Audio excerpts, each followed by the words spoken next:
Hey, what's up Aquamigos? So in today's video, I'm going to talk about the cost of my pond build so far. And also really quick before we get started, I just wanted to mention the weather is finally supposed to start cooling down this weekend, meaning I can get back to work on the pond. So anyways guys, let's go ahead and jump right into the cost of getting the pond to where it is today. I spent $8.75 on some white spray paint to mark the outline of my pond so I would know where to dig, and also the DWP would also know where my pond was going to be when they came out to do their inspection. I also needed a wheelbarrow so I could move away the dirt that I was digging up and also mix concrete in later on.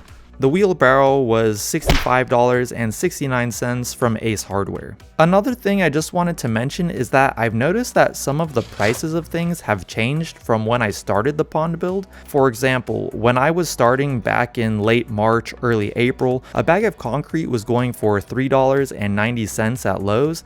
Now they're going for $5.98.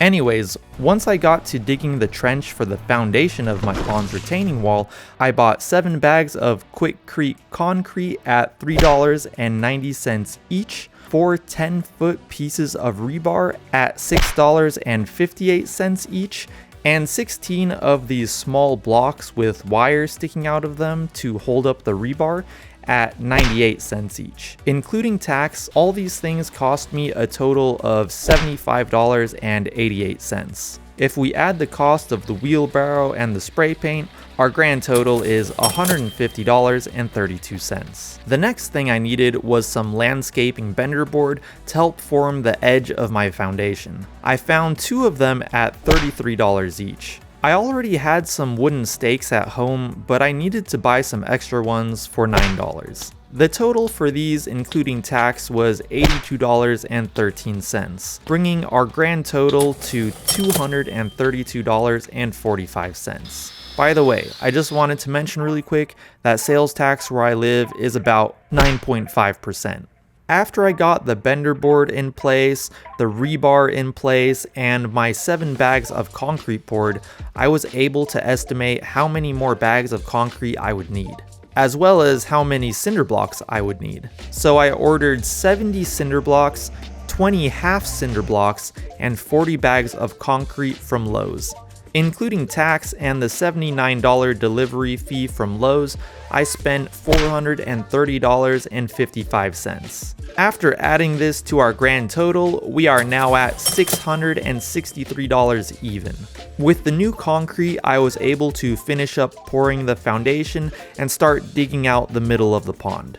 With the help of Paul and also my dad, we were able to finish the dig in about 10 days spread across a few weeks. I was now ready to tackle the next step of the build, which was the retaining wall. And for this, I would need some new supplies. One thing I bought was something that I wish I had bought much sooner, and that was my hammer drill. This was $98.73 from Harbor Freight. I think in one of my previous videos I might have said a different price, but I found my receipt and yeah, it did in fact cost $98.73 including tax. This would be used to drill the holes in the foundation so I could put rebar through it. I then went to Lowe's and bought 4 more bags of mortar mix, 3 10-foot pieces of rebar, a SDS drill bit, and a SDS chisel for the hammer drill, which came out to $83.23, bringing our grand total to $844.96. My next purchases were from my local DIY store. I bought some orange spray paint so I could mark the placement of my cinder blocks, a trowel for the mortar, and some lithium grease spray for the hammer drill. My total for these 3 things was $26.25, bringing our grand total to $871.21. I ended up getting 6 more bags of Quikrete mortar mix and a mixing bin to finish laying my cinder blocks, which came out to a total of $57.12, which brings our grand total to $928.33. After we finished setting up the wall with the rebar and the mortar, we filled many of the cells with concrete. All the cells in the cinder blocks in the front part of the wall were filled with concrete, and then every other cell after that was filled, including the ones with rebar. After we went around and filled a bunch of the gaps in the wall, it was time to move on to smoothing out the inside of the retaining wall. The idea behind this was to fill in any gaps and make sure the inside of the wall was as flat as possible, in hopes that the pond liner won't conform to any weird shapes on the inside of the wall. To do this, I started out with 2 bags of Quikrete wall float just to see if this would do what I wanted it to, which cost me $13.32. It ended up working out, so I then went back and bought 4 more bags of wall float, which cost me another $26.63.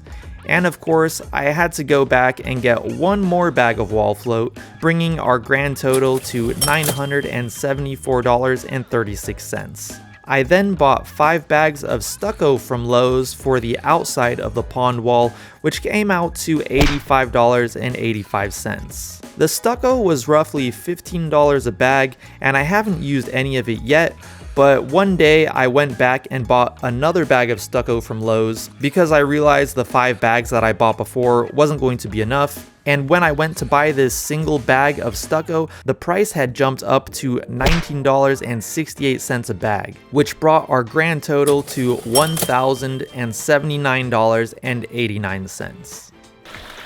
So anyways guys, I would love to hear your opinions on the cost of my pond build so far. We're at just over $1,000. I don't think that's bad at all, especially considering the alternative of making more of a natural pond. If I were to have taken that route, I would have had to line the perimeter with large boulders if I wanted it to look good. And from what I saw online, the prices of boulders are actually quite expensive. Like, we're talking about $100 to $200 for like a single boulder, and say if I needed like 20 or 30 of those, we're talking about a cost of like $2,000 to $3,000 just on boulders. So I mean, this route was definitely more cost effective, and it's gonna give us that slightly above ground look, which I think is really cool. And as usual guys, I have a few shout outs for the Aquamigos. I have a shout out for Keeping It Koi, Luis Da Silva, Jason Solomon, Raul Campa, Silent Silver, Muddy Gups, Twisted Koi, and Caribbean Joes. Thank you guys so much for being Aquamigos. I really appreciate it. If any of you guys watching this would like a shout out in my next video, all you have to do is go down to the comments below and comment something with the word Aquamigo in it, and I'll shout you out in my next video. So anyways guys, a huge thank you to all of you who have watched to the end of this video. I really appreciate it. Like I said at the beginning of this video, the weather is supposed to finally cool down so I can finally get back to work on the pond.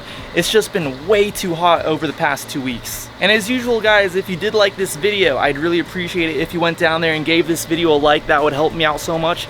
If you'd like to see more videos by me in the future, make sure to hit that subscribe button and also that bell notifications button. If you'd like to follow me on Instagram, I'll go ahead and put my handle right here. It's at YT_Tobias, and I'll talk to you guys in my next video. Peace!